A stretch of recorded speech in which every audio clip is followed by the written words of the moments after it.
Good morning, good afternoon and good evening friends.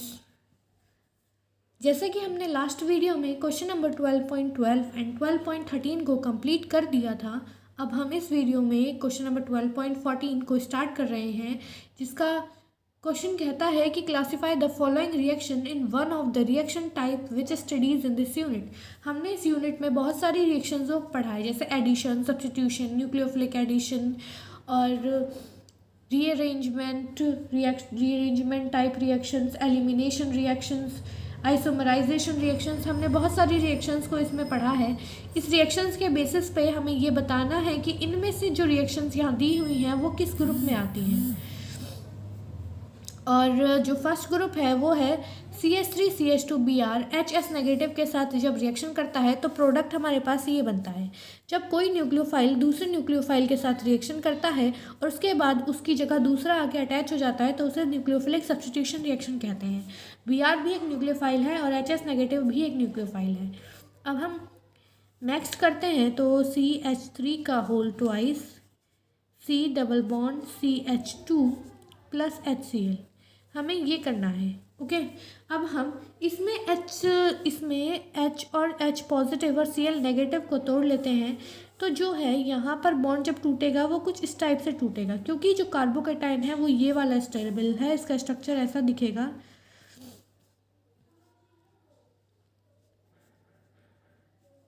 ये और ये। तो जो हमारा H है वो यहाँ आके अटैक करेगा और Cl हमारा यहाँ चला जाएगा। तो रिएक्शन कुछ ऐसी बनेगी, CH3 CH3 Cl CH3। Okay, तो इस रिएक्शन को हम एडिशन कहते हैं और ये होगी इलेक्ट्रोफिलिक एडिशन रिएक्शन।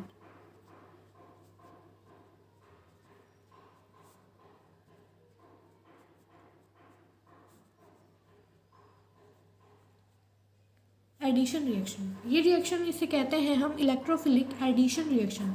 अब देखो, इस बात को आप ध्यान से समझें कि इसमें आप ये सोच रहे होंगे कि ये भी एक साथ गया, ये भी एक साथ गया, रिएक्शन एक साथ हो, ये टाइम गैप ज़्यादा है नहीं, तो हम इलेक्ट्रोफिलिक क्यों कह रहे हैं। हम इसे न्यूक्लियोफिलिक भी कह सकते हैं क्योंकि इसमें Cl लग रहा है। नहीं, आपको रिमेंबर करना है कि इसमें सबसे पहले हाइड्रोजन जाता है, एक इलेक्ट्रोफाइल जाके अटैच होता है, फिर जाता है न्यूक्लियोफाइल।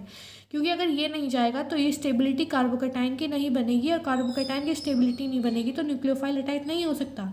इसलिए जो पहले अटैच होता है उसके नाम के बेसिस पर रिएक्शन होती है, इसलिए इसका नाम इलेक्ट्रोफिलिक एडिशन रिएक्शन है। ओके, अब हम सी पार्ट पे चलते हैं। तो सी पार्ट कुछ ऐसा है जैसे कि हमने एलिमिनेशन रिएक्शंस में पढ़ा था।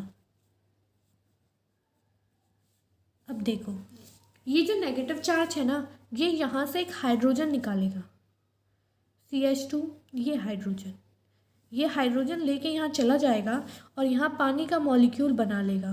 और जैसे ही पानी का मॉलिक्यूल बन जाएगा वैसे ही यहाँ से एक Br भी निकल जाएगा, क्योंकि यहाँ पे नेगेटिव चार्ज आ गया है तो Br निकल के पॉजिटिव चार्ज बना देगा और यहाँ पे बन जाएगा H2 डबल बॉन्ड CH2 और यहाँ पे Br नेगेटिव। ओके, इसे कहते हैं हम एलिमिनेशन रिएक्शन। देखो, जहाँ एक की जगह दूसरा आ जाए, कोई भी वैलेंसी में फ़र्क ना पड़े, उसे सब्स्टिट्यूशन कहते हैं। जहाँ पर एक की जगह जहाँ पर कोई ना हो और आके ऐड हो जाए उसे एडिशन कहते हैं। और जहाँ पर दोनों हट जाएं और कोई ऐड ना हो, मतलब nothing comes but leaving something, इसे कहते हैं एलिमिनेशन रिएक्शन। अब हम नेक्स्ट रिएक्शन की बात करें तो नेक्स्ट रिएक्शन कुछ ये है।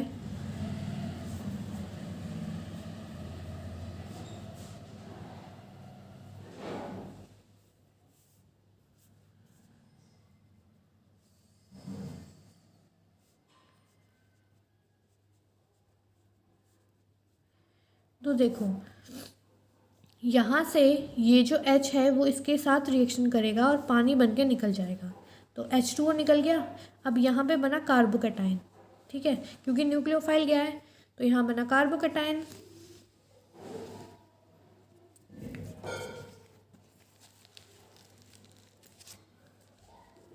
यहाँ बनेगा कार्बोकेटाइन। अब इस कार्बोकेटाइन में हाइड्रोजन के मिथाइल रिप्लेस होने के बाद इसमें बनेगा यहाँ पर फ्री रेडिकल, और जो इसकी रिएक्शन होगी वो कुछ इस तरह से होगी।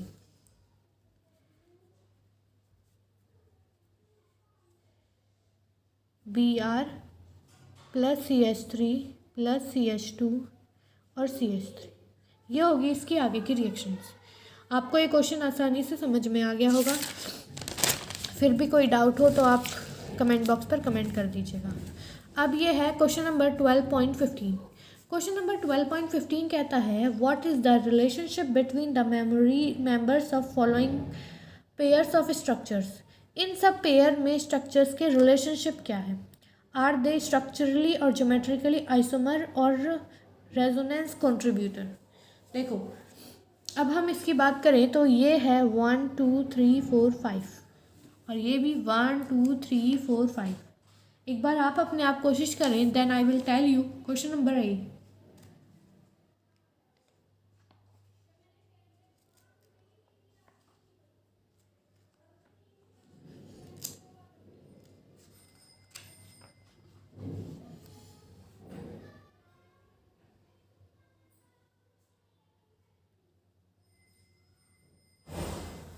देखो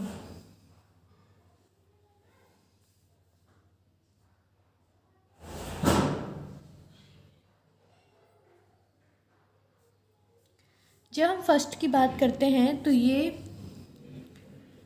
इनके स्ट्रक्चरल आइसोमर्स में आता है। ओके, स्ट्रक्चरल आइसोमर यानी कि देखो यहाँ पे इस पे सेकंड पोजीशन पे है carbon chain 1 2 3 4 5 1 2 3 4 5। Carbon chain same है यानी कि ये चेन आइसोमर तो है नहीं। इसलिए पोजीशन 1 2 3 थर्ड कार्बन पे ये है और 1 1 2 सेकेंड कार्बन पे यहाँ है। तो ये पोजीशन ये स्ट्रक्चरल आइसोमर है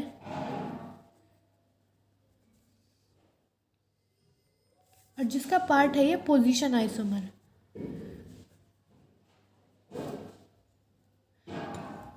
ओके, अब हम नेक्स्ट ट्राई करते हैं question number B. Take your time.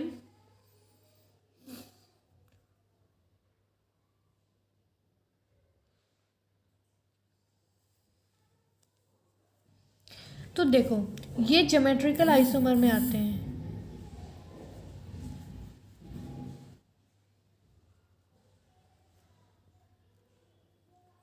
अब ये ज्योमेट्रिकल आइसोमर में क्यों आते हैं, क्योंकि ये सिस ट्रांस शो कर रहे हैं। ये ड्यूटेरियम है और ये हाइड्रोजन है। तो जो ड्यूटेरियम है वो एक बार ट्रांस पोजीशन में है, इस पोजीशन को कहते हैं ट्रांस। और जब ये दोनों सेम साइड होंगे तो इसको कहते हैं सिस। ओके, तो ये ज्योमेट्रिकल आइसोमर में है और सिस ट्रांस पोजीशन में है। ओके, ये रेजोनेंस कंट्रीब्यूटर है। ये स्ट्रक्चर शो करता है कि ये रेजोनेंस शो कर रहे हैं। ओके, तो दीज आर रेजोनेंस कंट्रीब्यूटर।